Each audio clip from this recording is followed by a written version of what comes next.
Pues vamos a abrir nuestras Biblias ahí en el libro de Nehemías.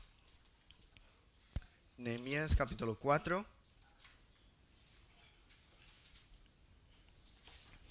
Empezaremos en el versículo 7.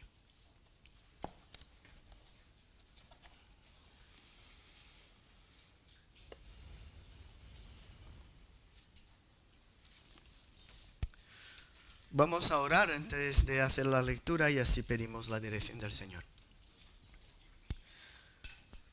Gracias te damos, Padre, porque ante el trono celestial tenemos una defensa que es Cristo.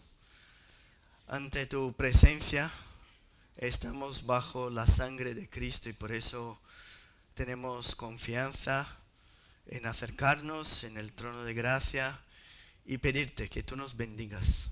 Incluso ahora, por medio de tu palabra, te pedimos, Padre, que tú abras nuestros corazones para que podamos comprender tu palabra, ponerla en práctica en nuestras vidas. Te pedimos, Padre, que utilices este texto de Nehemías, estos versículos que vamos a estudiar en esta mañana, para que nos traigan bendiciones, exhortaciones, ánimo y disposición para tu obra.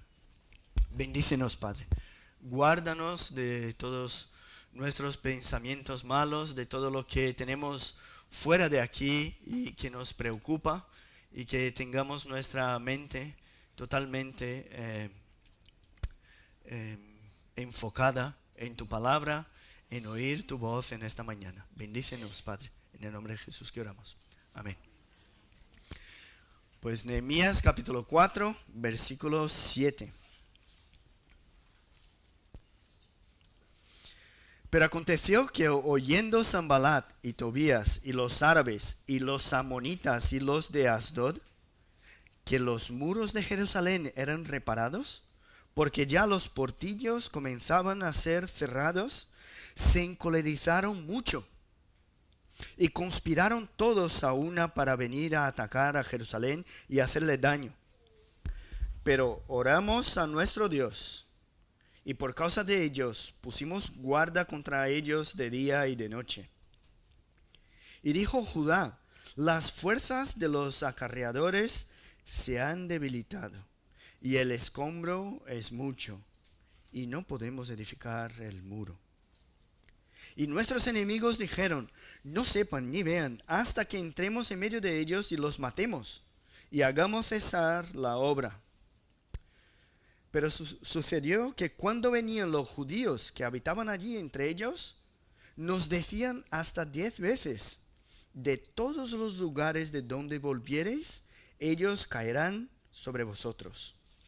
Entonces, por las partes bajas del lugar, detrás del muro y en los sitios abiertos, puse al pueblo por familias, con sus espadas, con sus lanzas y con sus arcos.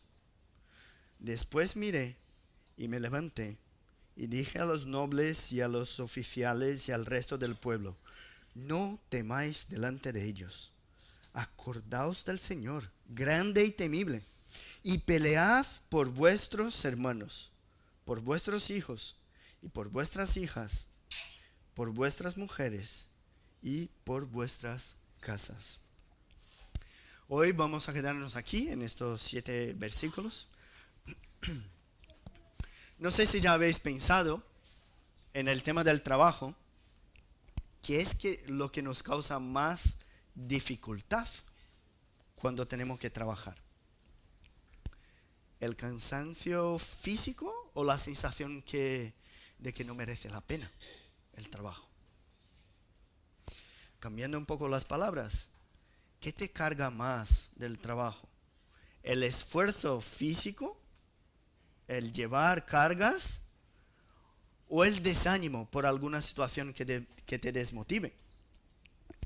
Y es curioso ver que si estamos contentos con el trabajo, si no hay oposición, si no hay situaciones complicadas que nos quitan ahí la alegría al trabajar, podremos incluso hacer el trabajo más duro, con más sobrecarga, y estaremos contentos, animados. Pero si tenemos un ambiente de amenazas, de complicaciones, de molestias, de falta de propósito, incluso el trabajo más ligero se nos hará imposible de realizar. Pues si lo que tengo que hacer es difícil, si el trabajo que tengo es demasiado pesado y aún encima hay amenazas por todas partes, llega el punto en que empiezo a dudar si seguir adelante merece la pena. Y en la situación de Nehemías y la reconstrucción de los muros, vimos la semana pasada que los enemigos se burlaban de la reconstrucción. No sé si os acordáis. Se burlaban del pueblo de Dios allí trabajando en los muros. Y hablaban entre ellos, con el ejército, de la fragilidad del pueblo de Dios, de su incapacidad para llevar adelante una reforma tan grande. Vimos en los textos anteriores que estos vecinos de Judá se habían pronunciado en contra de la reconstrucción incluso antes, ¿no?, de que se empezara la obra. Ahora, como hemos leído, la reacción empieza a tener más aspectos prácticos. Ver que la mitad, ¿no?, del muro estaba levantada llevó a los enemigos a otro nivel de oposición. Ya no se quedaron solamente con las palabras, con las burlas, con las acusaciones, con el menosprecio. Ahora las palabras se transformarían en un ataque físico. La reconstrucción y la guerra se mezclan ahora en la historia de Nehemías. Y empezamos a ver lo que de hecho es la obra del reino de Dios. Es así que funciona. Por eso el tema de hoy es pico y pala o espada. O sea, reconstrucción o guerra. Y para desarrollar ese tema, lo primero que vamos a ver es el ataque del enemigo. Si observamos bien, Nehemías registra en su narrativa que a cada paso que dio, cada avance del proyecto, hay alguna manifestación de los enemigos. Primero, si volvemos ahí en los primeros capítulos, vemos que cuando las cartas, ¿no?, del rey enviadas a los gobernantes y los capitanes del ejército, la gente de a caballo, acompañó a Nehemías en el viaje, ahí les disgustó en extremo a los vecinos de Judá que viniese alguno para procurar el bien de los hijos de Israel. Es lo que pone allí. Ahora, en el capítulo 2, un poco más adelante, cuando el pueblo escuchó el proyecto de Nehemías y la reconstrucción, y de cómo la mano de Dios había sido buena sobre Nehemías, y se animaron para la obra, ¿qué pasó? Pues los vecinos insultaron al pueblo con la acusación incluso de rebelión en contra del rey. Después de empezar la obra, el siguiente paso, los enemigos se enfurecieron en gran manera y empezaron a burlarse de ellos delante del ejército. ¿Y qué hacían? Incitaban a los aliados a que se animasen, ¿no?, para el ataque en contra de un enemigo que no iba a ofrecerles ninguna resistencia. No sé si podéis ver, a cada paso del pueblo de Dios hay una oposición del enemigo. Aquí, después de ver la mitad del muro terminada y que el pueblo tenía ánimo para trabajar, incluso que los portillos comenzaban a cerrarse, se encolerizaron mucho, como dice allí, y conspiraron juntos para ir a Jerusalén y hacerles daño. Un paso del pueblo, un paso del enemigo. Un avance del pueblo de Dios, otra oposición del enemigo. Vemos que en la primera oposición aparecen solamente Sanbalat y Tobías. Después se juntan con ellos Gesem, el árabe. Y ahora aparecen Sanbalat, Tobías, los árabes, los amonitas y los de Asdod. ¿Podéis ver que se incrementa la oposición? Sabemos que Sanbalat, que es este nombre raro que aparece por ahí, era el gobernador de Samaria, o sea, estaba al norte de Judea. Tobías era un amonita, un líder local, y vamos a ver un poco más adelante que tenía incluso influencia dentro del pueblo de Dios. Pero aquí aparecen los árabes que estaban al sur de Judea. O sea, Sanbalat al norte, los árabes al sur, los de Asdod estaban en la costa, son los filisteos a oeste, y los amonitas estaban al este de Judea. O sea, había enemigos allí por todas partes. Había gente con ganas de atacar a Jerusalén por todos los lados. Y si miramos en las escrituras las alianzas de guerra anteriores al tiempo de Nehemías, vamos a ver que estos pueblos no eran aliados entre sí. Nunca habían hecho una alianza así. Incluso entre los amonitas y los filisteos de Asdod, sabemos de un montón de diferencias históricas que habían entre ellos. Habían allí, por ejemplo, los filisteos eran adoradores de Dagón, pueblos del mar. Tenían una cultura diferente. No era un pueblo semita. Tenía una lengua diferente. Ahora, pero muy diferente de los amonitas, por ejemplo, que eran adoradores de Moloch, que ya hemos escuchado una y otra vez por ahí. Y cuanto a la lengua, los amonitas tenían una lengua muy parecida de los hebreos. Vemos entonces que la alianza que hicieron era simplemente práctica, ¿no? Porque tenía un enemigo en común.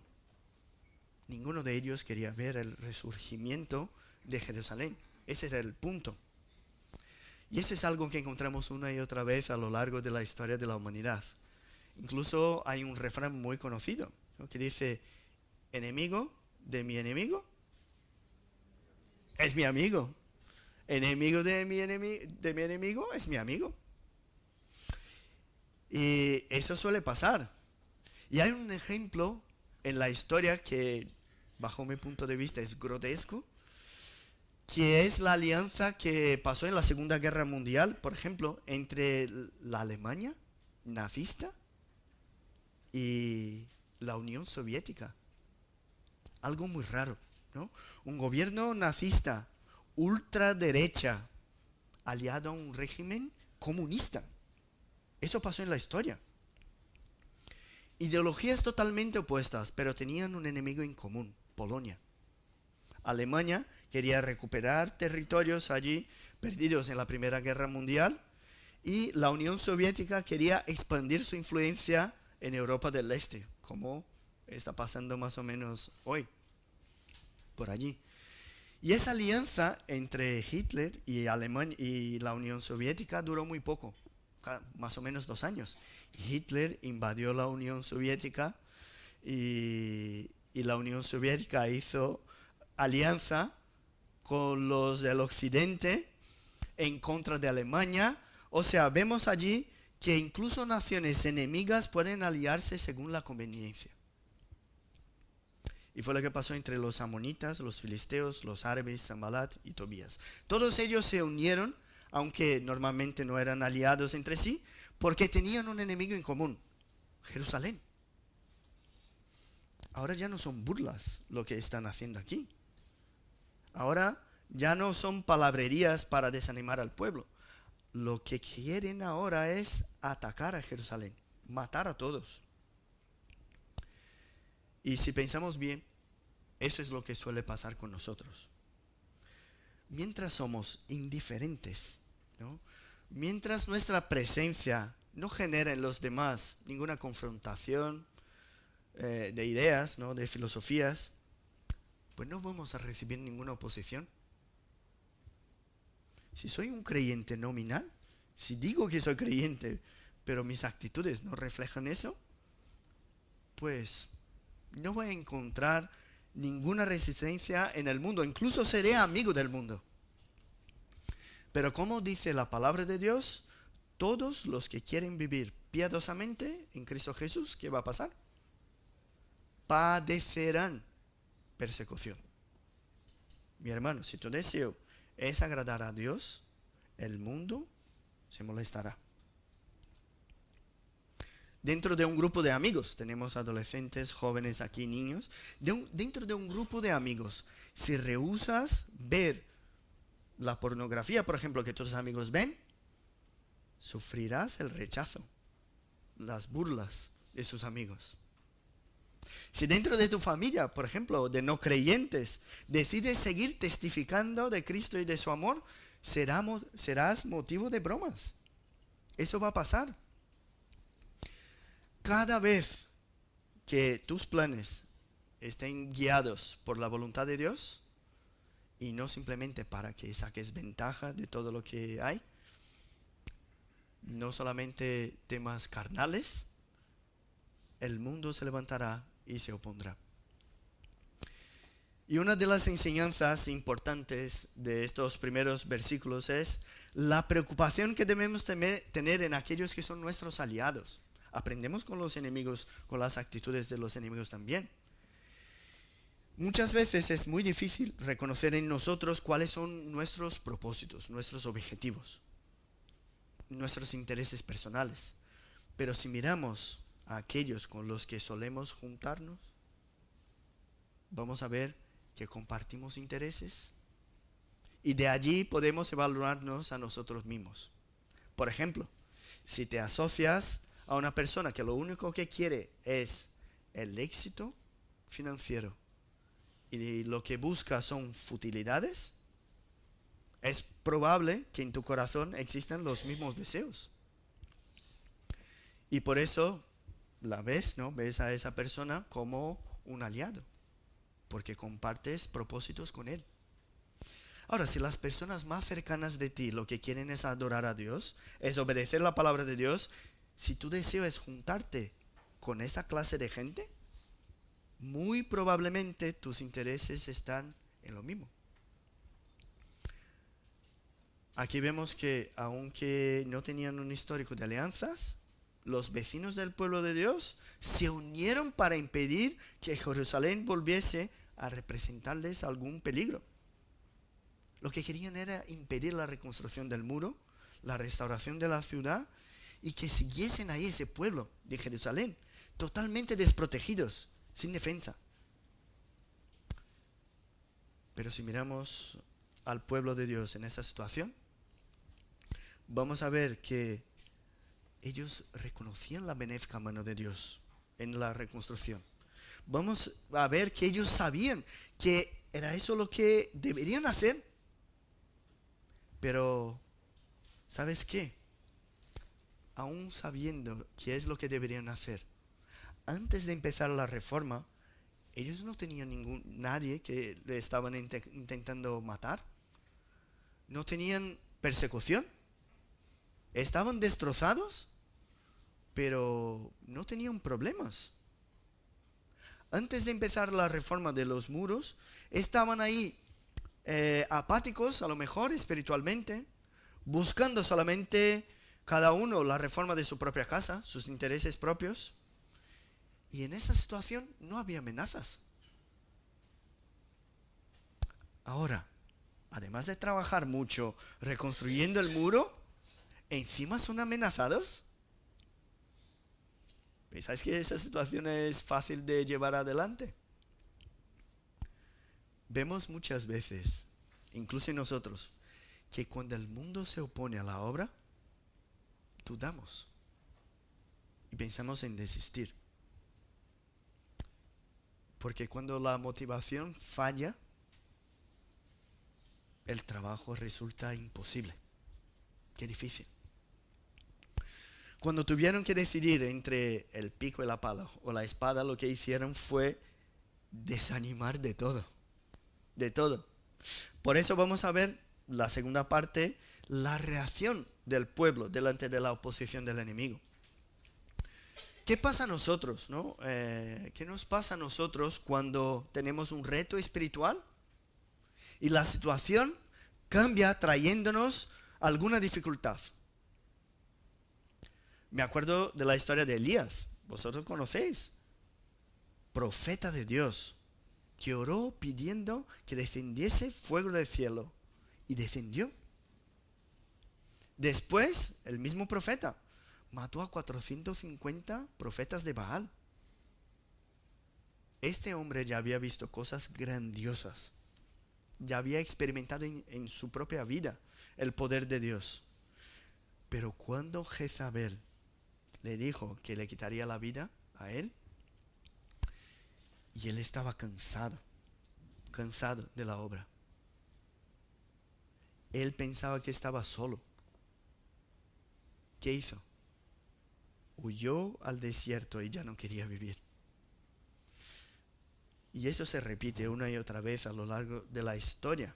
Incluso aquí, en la historia de Nehemías, cuando el pueblo estaba trabajando en la reconstrucción del muro. Si eso me trae peligro, a ver, si me quita de mis cosas, si va a traerme rechazo del mundo, burlas e incluso peligro de muerte, vamos a ver, ¿por qué voy a seguir? ¿Por qué? Dice el texto que los enemigos amenazaban con entrar, matarlos y hacer cesar la obra.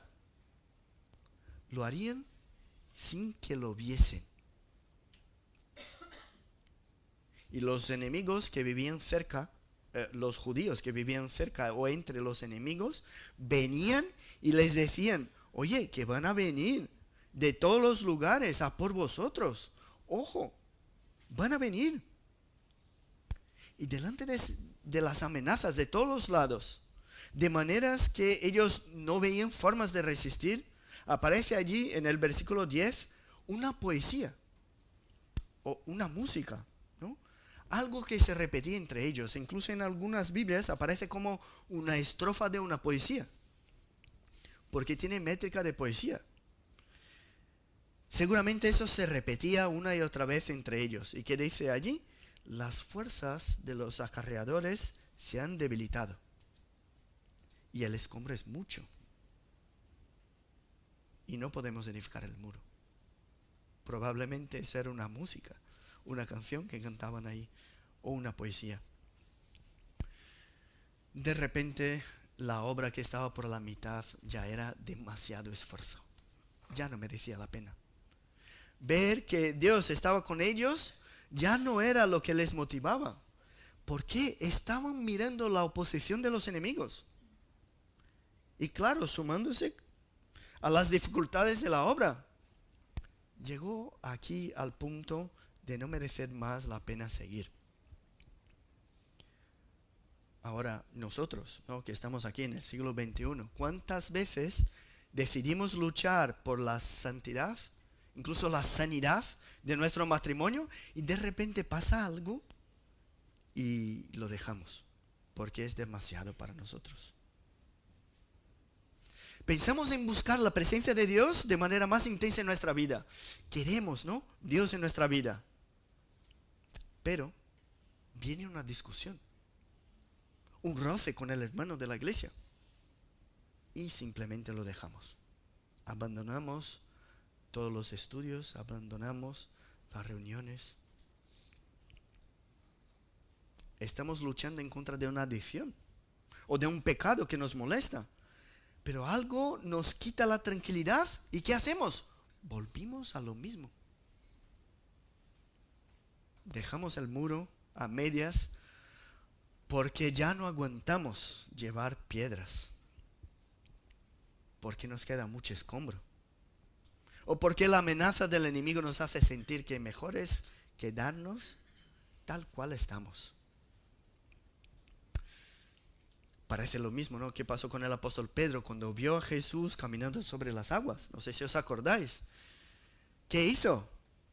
Dijo al Señor, Señor, si eres tú, manda que yo vaya a ti sobre las aguas.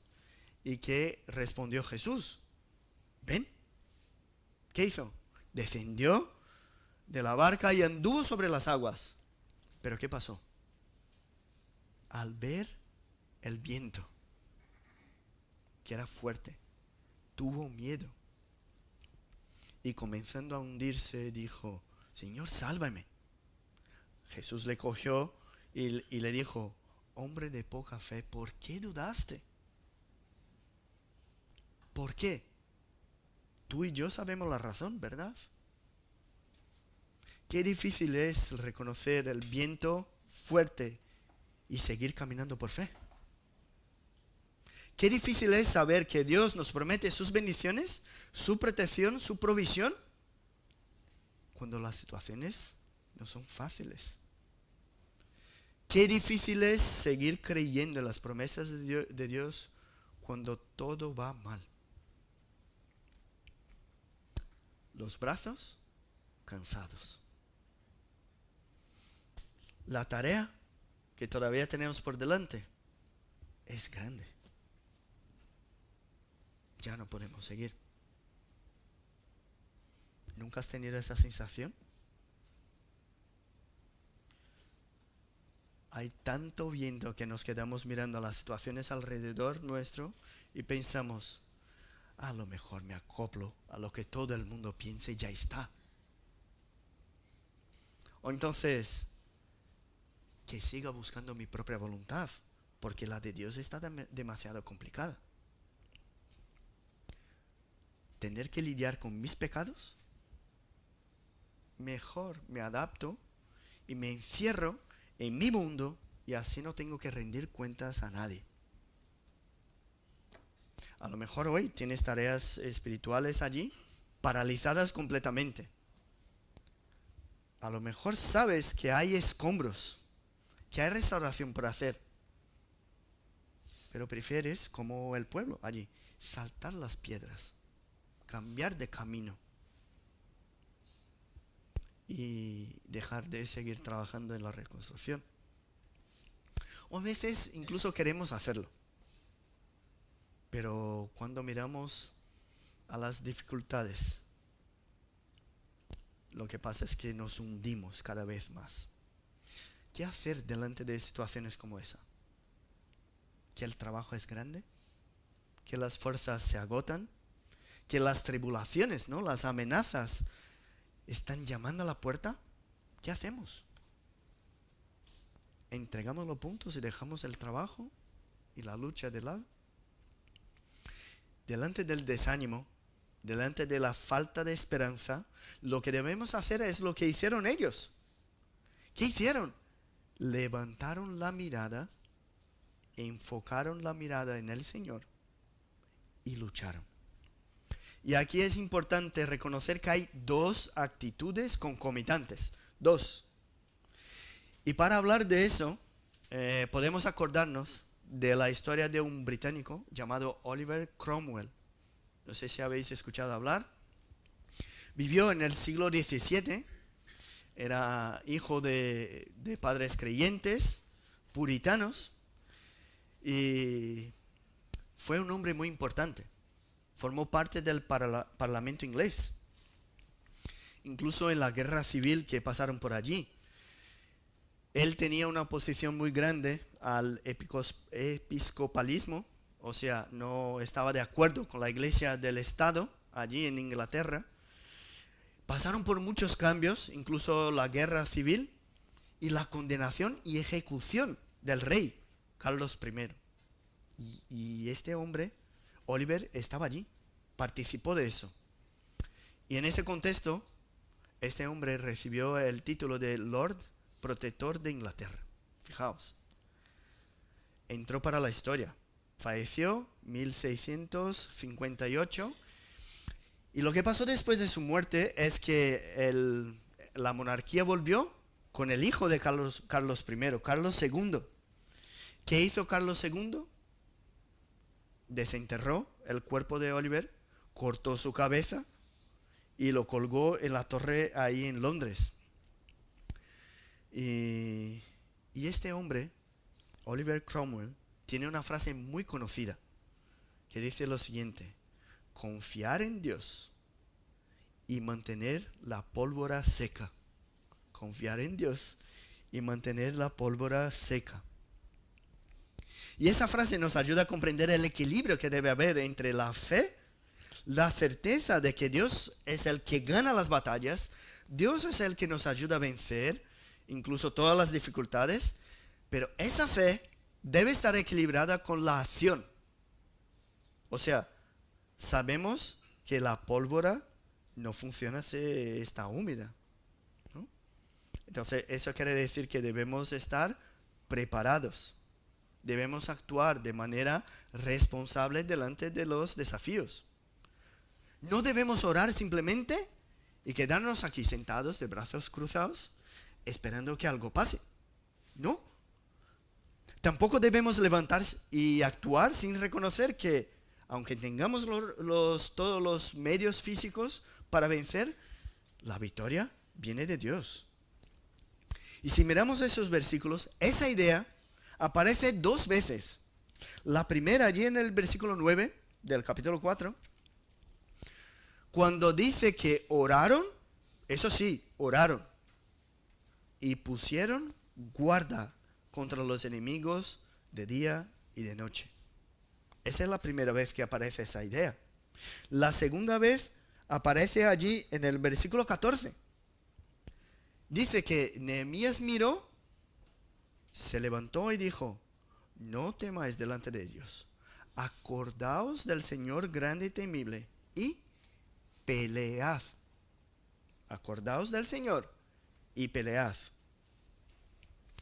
Y hay algunos detalles de esa actitud que me gustaría enfatizar con vosotros. El primero es que el pueblo ya estaba más o menos organizado por familias. No sé si os acordáis del capítulo 3, larguísimo, ¿no? La descripción ahí que hablan de todas las familias y de los pueblos. Pues estaba más o menos organizado. Así que Nehemías aprovecha la formación para la defensa. Sabemos que Dios es un Dios personal, pero que se preocupa por las familias. Las decisiones son personales, pero nos reunimos en familia, nos reunimos en iglesia, porque Dios tiene personas, salva personas, pero todas esas personas forman parte del mismo pueblo, de la misma familia. Eso nos trae la idea que no peleamos solamente por uno mismo, sino que peleamos juntos los unos por los otros. Hay un pueblo, hay unidad, hay preocupación entre los hermanos. Somos hijos de Dios. Y las obras de Dios, como ya hemos dicho, se hace por medio del pueblo de Dios. Luchamos la misma batalla. Ese es uno de los detalles. Y por luchar en esta misma batalla, hay otro detalle, que es que las familias fueron organizadas en los puntos más débiles de la muralla. Eso es fácil de reconocer en una estrategia de guerra. Es muy comprensible. Pero si trasladamos ese concepto para el ámbito espiritual, vamos a ver que deberemos hacer lo mismo. Si hay entre nosotros alguien que está pasando por más tribulaciones, por más dificultades, las demás familias deberían ponerse a disposición para fortalecer ese sitio abierto, pues allí es donde el enemigo puede entrar con más facilidad. Así debería funcionar la iglesia también. Cuando somos atacados, cuando nos falta el ánimo, nuestra actitud no debe ser el desánimo de desistir de la obra de la lucha. Cuando pasamos por tiempos difíciles, debemos mirar hacia Cristo, hacia Dios que es poderoso, hacia su amor, sus promesas, creer en Él y hacer algo para defendernos. No debemos caer en el fatalismo que escuchamos muchas veces. Decir que, bueno, Dios sabe de todas las cosas, ¿no? Él hará algo. O entonces orar creyendo que Dios puede cambiar tu situación, pero quedarte sentado sin actuar. La fe, la misma fe que nos hace orar, es la fe que tiene que hacernos actuar también. Las dos cosas. Si creo que Dios puede hacer algo por mí, debo actuar creyendo que lo hará, incluso por medio de mi pequeña capacidad. Puedo participar en eso. Un ejemplo práctico. Una persona no puede decir que quiere dejar el alcohol o el tabaco o cualquier adicción y seguir con las mismas actitudes de comprar esas cosas, de frecuentar lugares donde lo que hace es eso. O sea, oro para que Dios me sane de mi adicción y no hago nada. Sigo con las mismas actitudes. No, oro para que Dios me sane, pero debo huir de las situaciones que me lleven a lo que no quiero más. Hay gente aquí, seguramente, que ora para que su matrimonio sea feliz, ¿no? Que glorifica a Dios, pero no cambia. No busca la comprensión de todo lo que está haciendo, que no agrada a Dios. Piensa que por orar puede seguir haciendo lo mismo. Yo oro, pero no pasa nada. Oro y un día Dios va a cambiar las cosas. O entonces hay otros que se levantan y piensan que por sus propias fuerzas serán capaces de cambiar su propio corazón, incluso el corazón del otro, que es el otro extremo, ¿no?, del error. Piensan que por su excelente oratoria, su comprensión, su conocimiento, son capaces de hacer algo en la iglesia que será una maravilla, ¿no? Esa iglesia es muy bendecida porque estoy, ¿no?, aquí. ¡Qué bien! No, no somos autosuficientes. Aunque tengamos nuestras habilidades, debemos reconocer que Dios, que sin Él, separados de Él, nada podemos hacer. O sea, trabajamos y luchamos por nuestro crecimiento espiritual, pero reconociendo siempre que si Dios no actúa, nosotros no tenemos el poder para cambiar la situación. Así que, si te esfuerzas por las cosas del reino de Dios, si buscas satisfacer a Dios y no a ti, si quieres vivir piadosamente, sufrirás persecución, sufrirás oposición. Pero delante de esas crisis no podemos desanimar, no podemos rendirnos porque el trabajo que nos queda todavía es muy grande. No podemos enfocarnos en lo que no tenemos o lo que no sabemos o lo que se nos pone la vida difícil. Lo que debemos hacer es orar. Orar. Debemos mirar hacia nuestro Señor, como dice el texto, que es grande y temible. Creer en su sabiduría y poder. No debemos quedarnos mirando hacia la tormenta porque nos hundimos. Debemos mirar hacia Cristo. Mirar hacia aquel que venció la muerte, venció el pecado, que está sentado a la diestra de Dios el Padre, gobernando todas las cosas. No nos desanimemos, hermanos. Oremos y actuemos. El pueblo de Dios aquí tenía pico y pala en las manos. Y ahora tienen espadas, lanzas y arcos. ¿Sabe qué quiere decir? Que no estamos llamados a una vida de victimismo y pasividad. Dios nos llama a que miremos a Cristo y que tengamos nuestras manos siempre ocupadas. En tiempo de paz, ¿qué hacemos? Reconstruimos. Y en tiempos de guerra, luchamos, peleamos en la guerra. Las dificultades sí nos hacen cambiar la tarea, pero no deben hacernos desistir de luchar. Creer en Dios y sus promesas es lo importante y por eso clamamos y actuamos. Pues sabemos que es Él quien gana nuestras batallas, es Él quien fortalece nuestros brazos, es Él quien nos conduce a sus propósitos eternos. No te desanimes con las dificultades. Hoy es día de orar, día de mirar hacia la victoria que tenemos en Cristo. Hoy es día de cubrir nuestros sitios abiertos. Hoy es día de luchar por nuestras familias, por nuestra iglesia. Oramos y ponemos guarda. Nos acordamos del Señor grande y temible y peleamos. Nos vestimos de la armadura de Cristo. Nos vestimos de verdad. Nos vestimos de justicia, del Evangelio, de la fe, de la espada del Espíritu.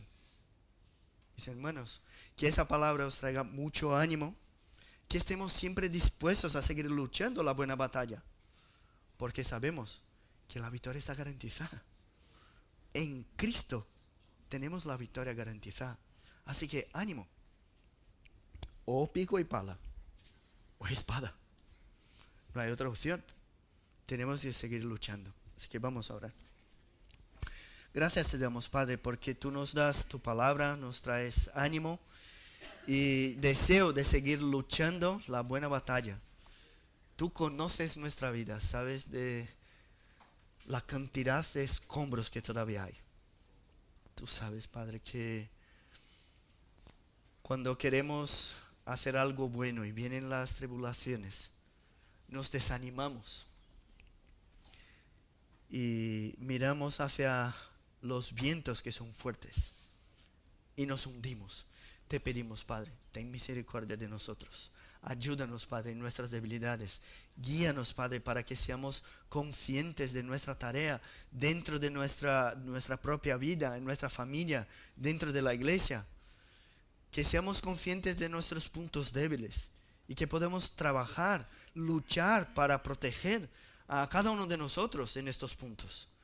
Danos esa conciencia de pueblo, de familia, y que podamos crecer y edificar una iglesia fuerte, crecer y edificar familias fuertes aquí, Padre, para honra y gloria de tu santo nombre. Bendícenos, Padre, en el nombre de Jesús que oramos. Amén.